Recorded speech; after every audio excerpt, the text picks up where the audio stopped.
ওই আরো আছে ওর কাছে, আরো 2 টাকা আছে। 500 টাকার জন্য না?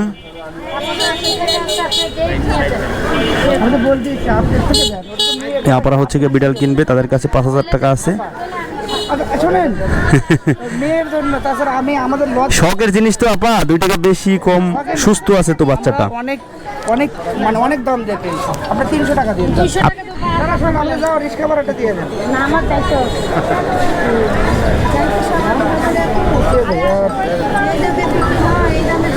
জুরি সহ না? সব সহজ না তো 5200 টাকা না?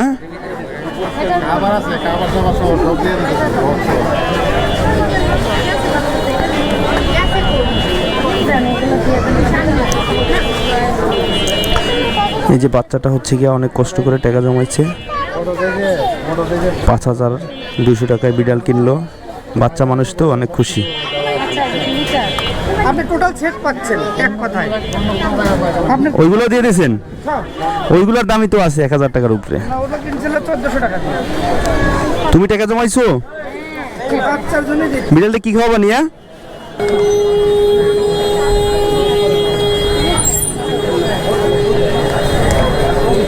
তারা হচ্ছে গিয়ে 5100 টাকায় একটি বিড়াল কিনে নিয়ে গেল। আপনিও কিনছিলেন না আগে পালার জন্য? না না না, এই 3 দিনে কিনছি, অনেক টাকা লস। আবার বিক্রি করবেন? পালতে কষ্ট হয় মনে হয় না? না না না, বাড়িতে কেউ অ্যাকসেপ্ট করতেছে না। হ্যাঁ, বিড়ালের পশম উড়ে তো, মানে বাড়ির যারা মানে সিনিয়র পার্সন আছে তারা কেউ চাচ্ছে না। এটার জন্য আমাদের একটা ইয়ে হচ্ছে। কিনছেন কি হাত দিয়ে নাকি অন্য কোনো জায়গা দিয়ে? হাতে থেকেই কেনা। ঠিক আছে। কেউ অ্যাকসেপ্ট করতেছে না, এখন কি করবো? দিয়ে দেবো।